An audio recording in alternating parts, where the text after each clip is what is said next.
Bonjour à tous et merci de me rejoindre pour cette vidéo. On va pouvoir voir ensemble et avec différents oracles quelles énergies nous accompagnent actuellement. Allez, on va commencer ici tout de suite avec des premières cartes oracles et on prendra quelques cartes aussi des 77 pour préciser un petit peu donc ces messages. Très jolie première carte ici. C'est vraiment féerique, hein. C'est la carte du bonheur, la carte numéro 14, la joie de vivre, hein, en fait. C'est exactement ça dans ces belles couleurs vertes. Donc on voit une fée, une déesse, je dirais peut-être plus une déesse et son lièvre. Et elle porte un petit panier avec des œufs. Donc très clairement ici, ça nous parle de fertilité, hein. En tout cas, cette carte, elle nous invite à la joie de vivre, à cette envie peut-être de faire de nouvelles découvertes, hein. J'ai l'impression qu'on a ce besoin de ressentir, pas qu'on est vivant, mais voilà, de faire des choses qui nous apportent un petit peu d'excitation. Vous voyez, comme quand on est enfant et qu'on découvre un nouveau jouet ou une nouvelle activité qui nous émerveille, et bien c'est un petit peu ça ici. Laisser sortir son enfant intérieur. Euh, ouais, on parlait de fertilité, mais quand on regarde l'image aussi, on a ce côté sauvage et libre. Donc la liberté de faire ce que l'on veut, la liberté d'être qui on est ici et de sourire, de vivre, hein, tout simplement avec cette carte. Hein, donc bien sûr, c'est aussi pourquoi pas une invitation à sortir si vous le pouvez pendant les jours qui viennent, vous reconnecter un petit peu ici avec la nature. On prend le temps de respirer beaucoup plus profondément, hein, plutôt que de se contenter de faire les choses sans conscience en fait, hein. C'est ça, des fois on est tellement pris dans le tourbillon que même le fait de respirer en pleine conscience très profondément, parfois on passe aussi à côté et pourtant ça fait un bien fou, hein. Donc pourquoi pas travailler ici sur sa respiration, ça peut être assez intéressant. Ouais.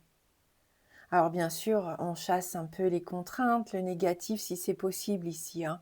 On essaye plutôt de prioriser les choses qui est positives, hein. On chérit un peu ce qui nous entoure, comme on disait tout à l'heure, on fait les choses un peu plus en conscience, hein. Donc on prend conscience, même le fait de préparer à manger, de préparer sa tenue pour le lendemain, je sais pas, des petits gestes du quotidien qui tout d'un coup, on peut romantiser un petit peu les choses et en tirer des bénéfices, hein. Mm. J'ai l'impression aussi que c'est peut-être l'occasion de retrouver une certaine forme de vitalité. On va changer quelque chose ou une façon de penser nouvelle, en tout cas, qui va nous permettre de retrouver un élan, hein.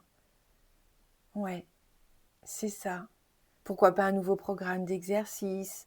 On a envie de commencer ou de reprendre la danse, de tenir un journal. Pourquoi pas de se lancer dans un nouveau projet créatif? Parce que là, on est très clairement dans une carte de créativité ici. On vous invite, à mon avis, à ne pas hésiter, en tout cas, à changer de direction ou à faire les choses différemment si actuellement vous vous sentez un petit peu bloqué dans ce que vous vivez, hein. Voilà, vivre sa vie et la vie d'une nouvelle manière. Relever des défis, pourquoi pas. Consacrer plus de temps à vos activités qui vous sont enrichissantes, qui vous apportent un petit peu plus de bonheur.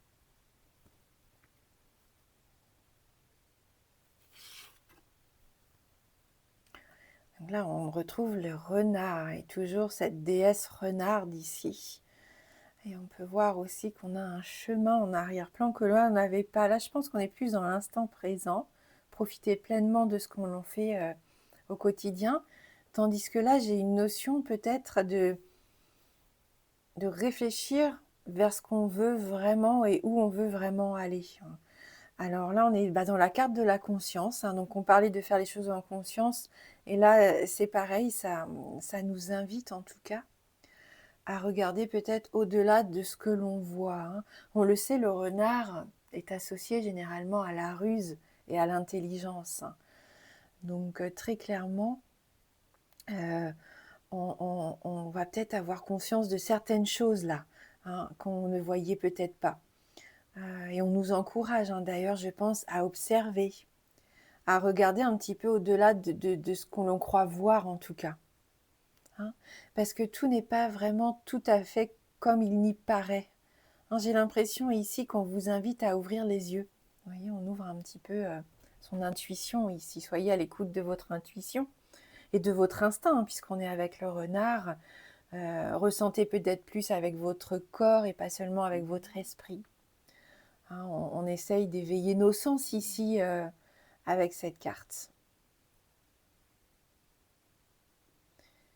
Ça peut nous aider aussi, hein, ça peut nous permettre de contourner des obstacles, de ne pas tomber dans certains pièges ou alors de se tromper de chemin, hein, en avançant aveuglément. Là, au contraire, on prend du temps, on se met un petit peu en retrait quelque part, en tranquillité, en calme, pour réfléchir, observer intelligemment, avant de prendre sa décision, bien sûr.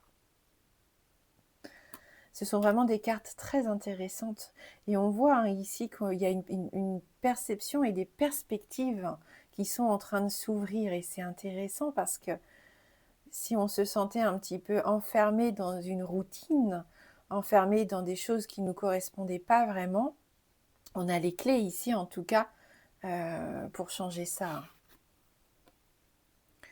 Ah, une carte un petit peu plus sombre ici. Soyez ouverts à l'enchantement, c'est ce qu'on nous invite à faire.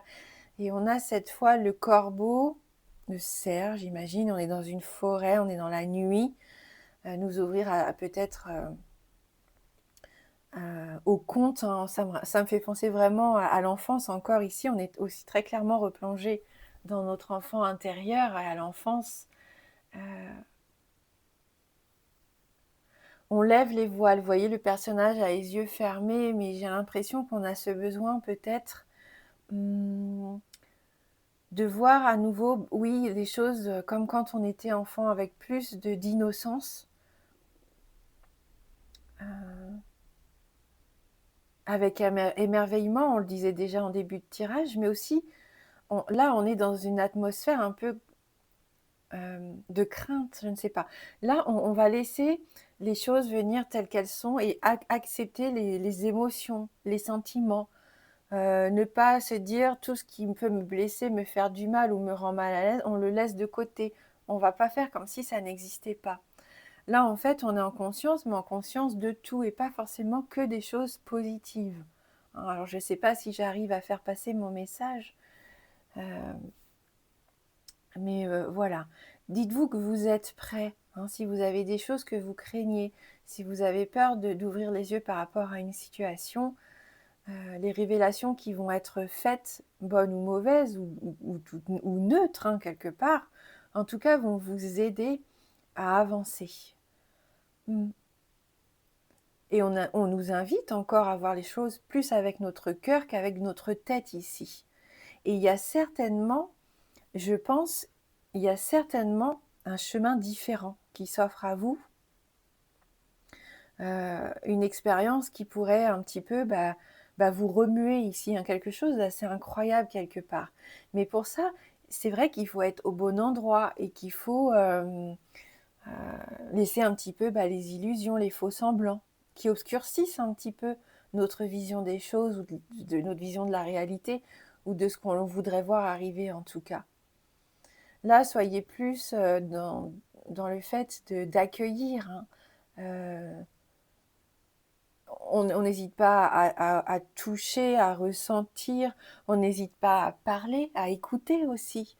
On observe, on l'a vu.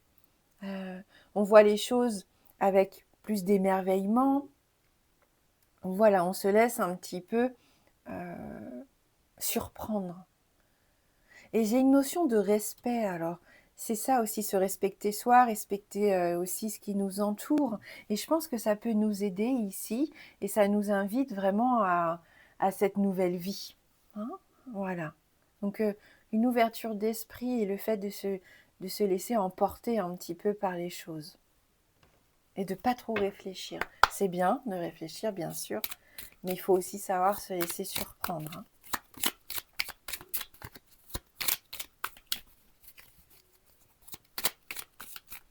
Alors, vous vous sentez comment? Plus lièvre, renard ou corbeau? Est-ce que vous avez d'ailleurs un animal totem? Je suis assez curieuse. N'hésitez pas à me dire en commentaire si vous avez envie de partager avec nous sur ce sujet. Allez, on va voir avec les 77 pour avoir juste quelques petits messages complémentaires.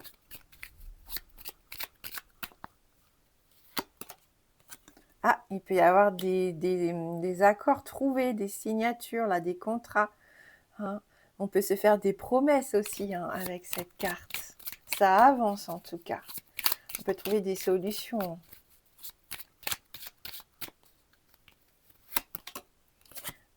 Alors attention, on disait tout à l'heure de relever, enfin de pas relever, mais en tout cas de contourner des éventuels pièges. Donc ça tombe en plus sur la carte du renard. Donc si vous avez des contrats à signer, n'hésitez pas à bien lire. On le sait, hein, c'est important et des fois on ne prend pas le temps. Toutes les petites clauses, hein, à être sûr de ce que vous voulez mettre en place avant de faire des promesses aussi, avant de vous lancer dans un nouveau projet. Il faut que vous ayez toutes les réponses. Il faut que vous y voyez clair. Parce que là, en l'occurrence, il pourrait y avoir un moment là dans la semaine, je sens qu'il peut y avoir une situation qui n'est pas vraiment très claire. Donc attention, ne vous lancez pas tête baissée. Hein. C'est ce qu'on nous dit ici avec ces deux premières cartes. Ouais. Mais en tout cas, on nous invite vraiment à prendre ce nouveau chemin dont on parlait. On nous dit que la voie est libre, qu'une fois que vous saurez et que vous aurez enlevé vos œillères, hein, le fait d'être les yeux fermés, on l'a vu tout à l'heure, il y a des choses qu'on ne voit pas ou qu'on ne veut pas voir. Mais à partir du moment où on est plutôt ouvert et qu'on arrive un petit peu à déceler ce qui se passe autour de soi, on est tout à fait capable de prendre la bonne décision, la bonne direction ici. Hein. Que ce soit sur le plan professionnel ou personnel, hein, vous voyez. Il faut ouvrir les yeux, il ne faut plus être dans les faux semblants, il faut vraiment trancher. Il y a un changement qui s'opère. Hein. Ici, on est sur un nouveau départ possible pour certains. On n'a plus envie d'être triste, on n'a plus envie d'être un peu dans cette forme de dépression, déprime pour certains. Et on met en place des choses qui nous apportent plus de bonheur, plus de joie, qui nous ressemblent le plus et qui font qu'ici on repart sur un nouveau chapitre. Ça peut se faire avec un petit peu de blessure, on l'a vu, parce qu'il y a des choses aussi négatives qu'on doit voir en face. Ouais, et ça va se faire d'ici les prochains mois, puisque là on nous parle de la carte de l'hiver, donc ça peut être de 3 à 6 mois. Hein. Donc il peut y avoir aussi des obstacles, hein, mais qui ne seront pas insurmontables. Hein. Pour moi ici, l'important, je pense, c'est d'être à l'écoute de ce que vous ressentez surtout. Voilà, et on continue sur notre chemin, notre petit bonhomme de chemin, chacun à sa vitesse. Hein. Pas la peine de se précipiter, mais je sens qu'on ne stagne pas non plus. Et ça, c'est plutôt intéressant. Et bien sûr, ça peut nous inviter ici au voyage. Hein. Cette carte, pourquoi pas. Hein. Ça avance, on vous invite à voyager, il y a des changements qui s'opèrent. Il peut y avoir, oui, des choses qu'on laisse derrière soi pour accueillir plus d'authenticité et de joie, hein, tout simplement. Et de se retrouver reconnecté à soi-même. Voilà, et c'est ce que je vous souhaite. Merci du fond du cœur d'avoir regardé cette guidance. Je vous embrasse fort et je vous dis à bientôt.